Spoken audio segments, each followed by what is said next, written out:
Contando um pouco da história do karatê que eu presenciei, a gente estava falando do karatê esportivo, né? Da necessidade de se buscar uma nova visão, porque as competições ainda tinham muito aquele espírito marcial e não era para qualquer um participar de um campeonato de karatê.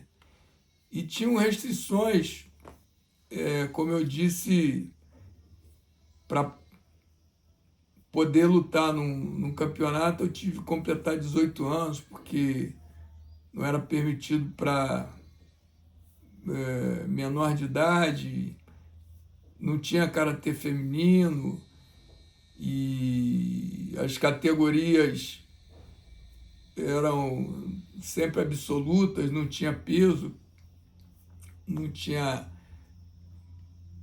graduação, era assim muito marcial mesmo, né? Tinha que ser bom, você tinha que ir lá, independente de qualquer coisa, e ganhar as lutas para ser campeão. E buscou-se alternativas.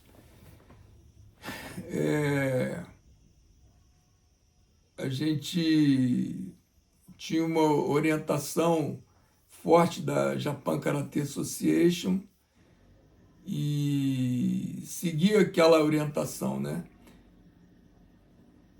Mas era importante para a modalidade evoluir como uma atividade realmente esportiva que ocorressem mudanças, e buscou-se isso, né?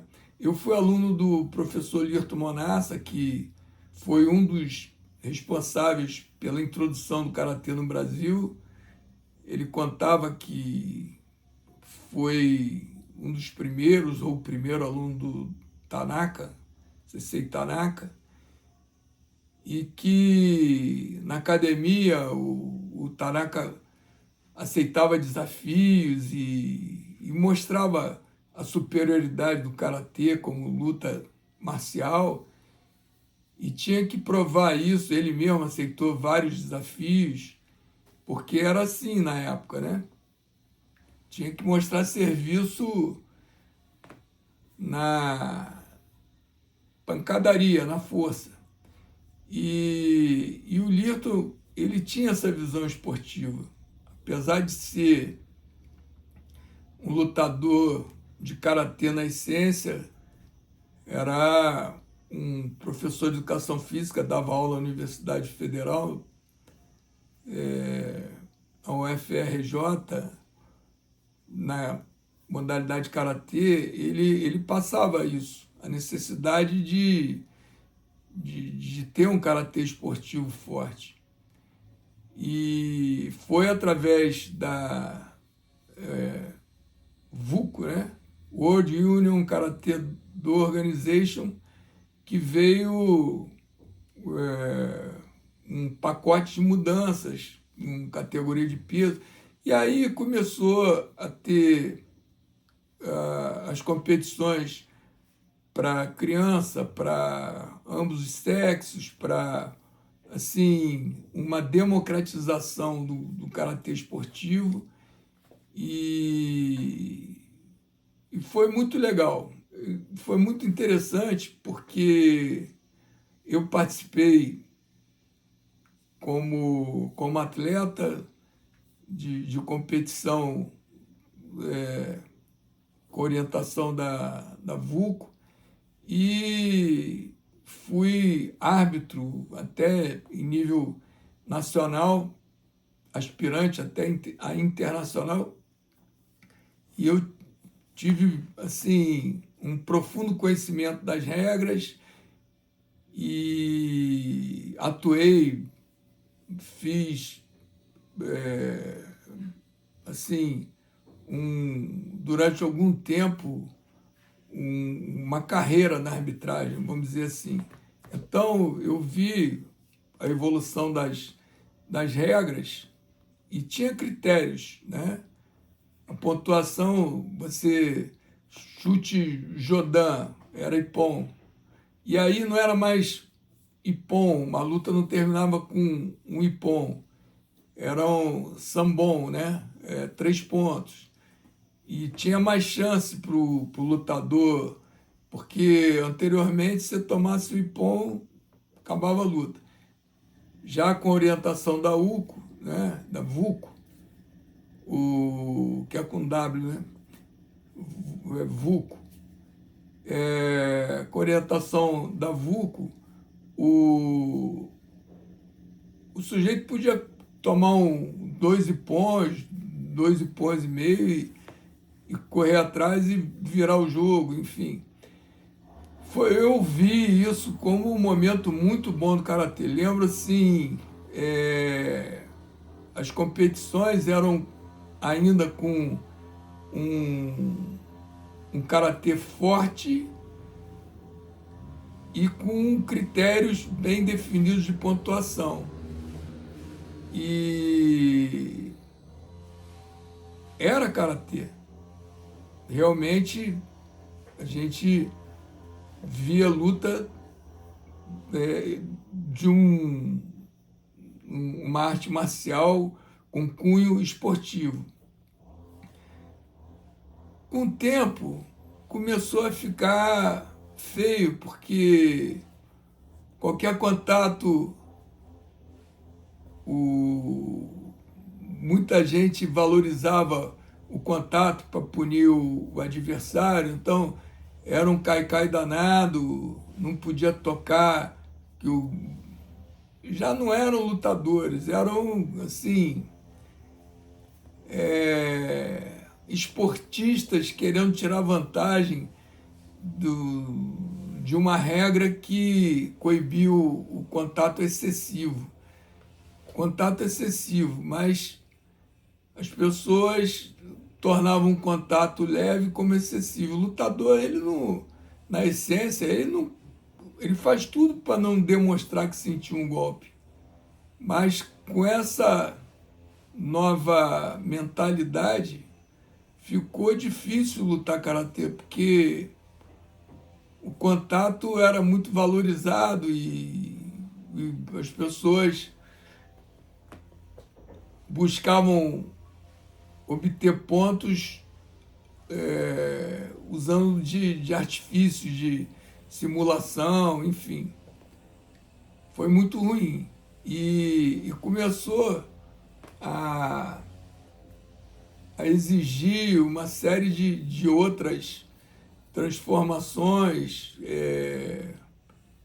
um cuidado da arbitragem com as simulações, criaram a regra dos 10 segundos, tomou um contato,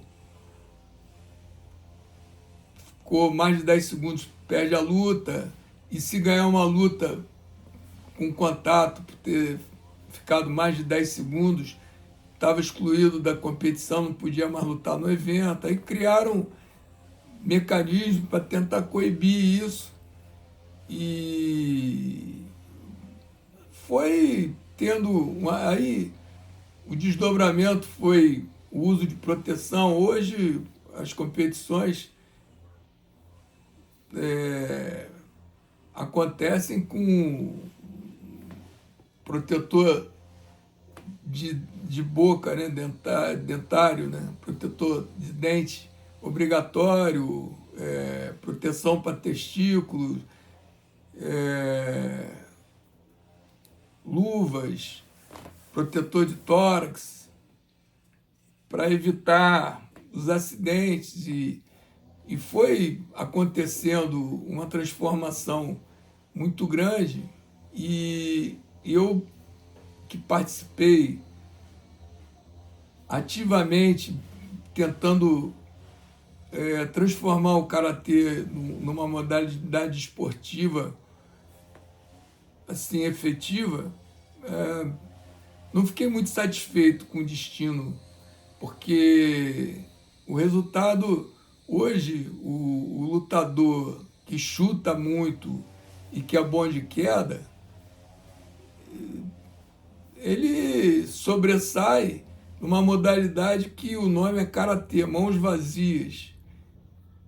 O golpe de braço hoje vale menos do que o golpe de perna, do que uma sequência de queda e finalização.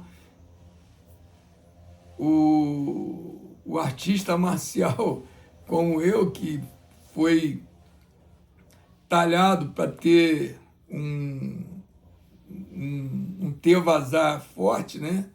Golpes de membros superiores fortes, se vê assim meio decepcionado com esse caminho tomado pelo karatê. Mas faz parte. É legal assim estar falando desses momentos vividos, porque foi a história passando. Eu vi, por exemplo, a Maria Cecília ser campeã mundial lá no Maracanãzinho. Foi muito importante para o Brasil a conquista da Cissa, porque o karatê brasileiro foi se desenvolvendo, buscando ser respeitado aí, porque na Europa eles têm um intercâmbio muito forte e o nível do karatê europeu é muito alto e suplantou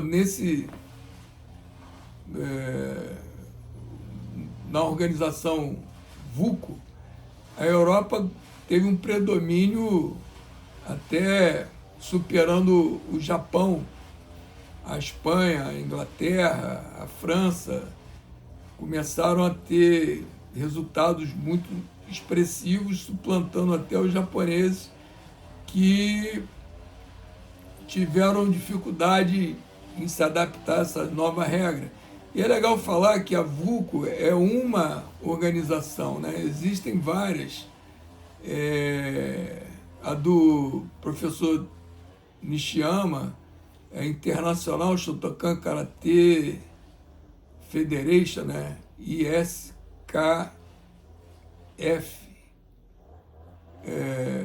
Agora não sei a sigla se é essa mesmo, é International Shotokan Karate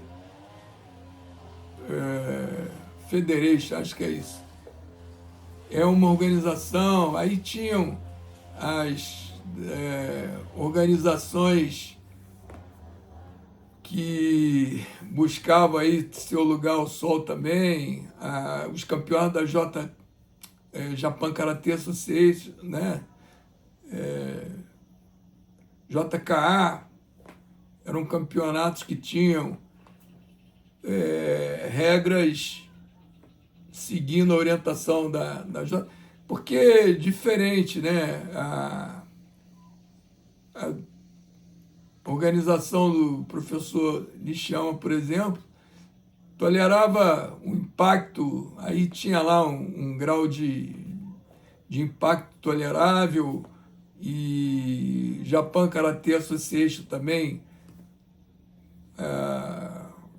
a pancada acontecia, o árbitro já estava com a mão lá, médico, já dava o ponto chamando o médico. Tinha uma tolerância grande ao VUCO, que atualmente tem uma outra denominação, tinha uma restrição muito grande em relação ao impacto. E aí houve essa evolução no karatê esportivo que chegou até a nível olímpico. E em Tóquio aconteceu uma situação em que o contato de um golpe eliminou um virtual campeão, né? Isso repercutiu muito mal para o karatê e, em decorrência de uma série de fatores, ele continua como esporte olímpico, mas não está relacionado Por exemplo, em Paris já não teve, aí estão negociando aí para Los Angeles. Enfim, teve um retrocesso no karatê em nível olímpico, uma pena. Eu me lembro que fiz muita força para que isso acontecesse dentro do meu âmbito. Eu fui diretor de esporte da Prefeitura de Niterói, levei o karatê para que tivesse competições na Praia de Caraí, para o pessoal ver o karatê, Campo de São Bento, dentro do Plaza Shopping em Niterói, levei o karatê para que as pessoas tivessem acesso a esse esporte, difundindo, né, a modalidade. Tive assim uma dedicação muito grande nesse sentido.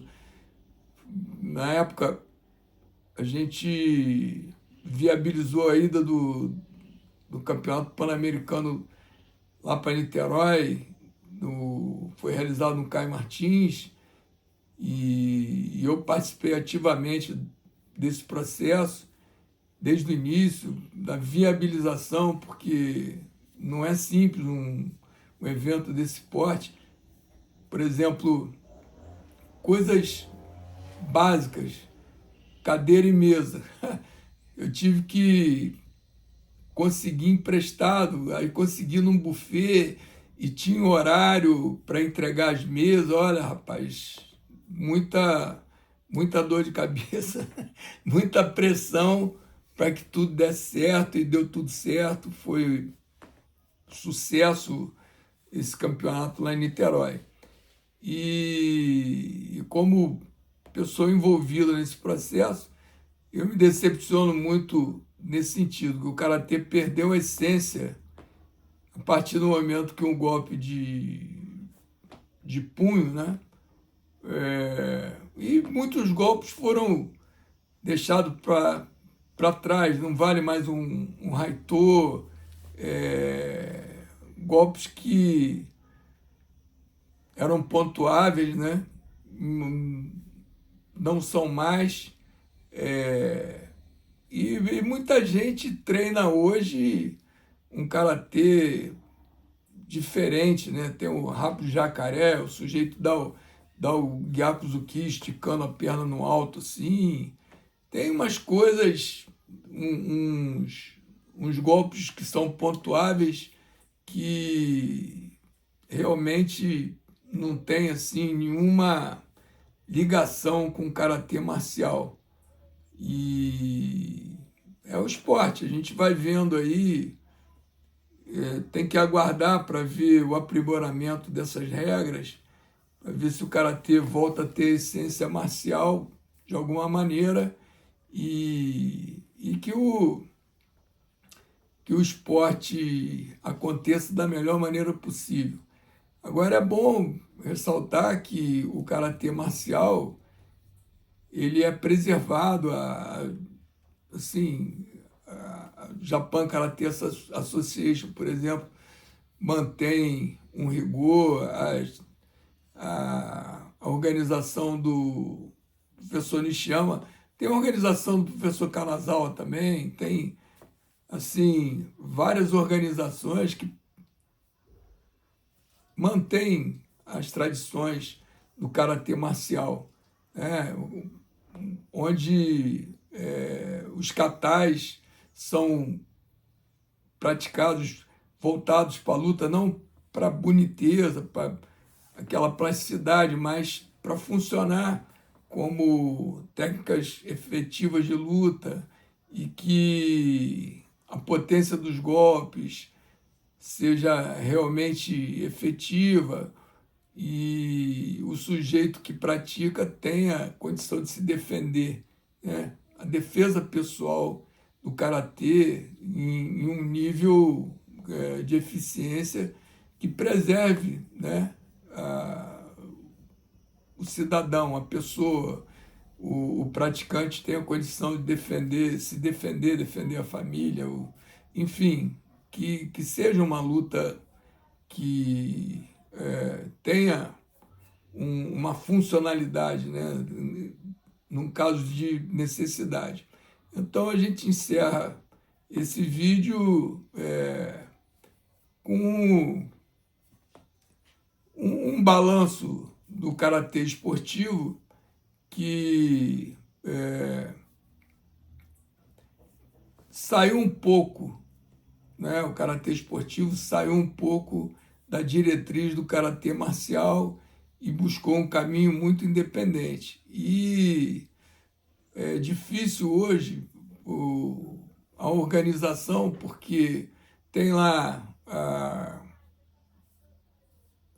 as ligas, né? As federações, tem muita federação, o karatê tradicional seguiu um caminho e o karatê, vamos dizer, olímpico seguiu outro. E essa desconexão foi muito ruim para o karatê em termos gerais. Os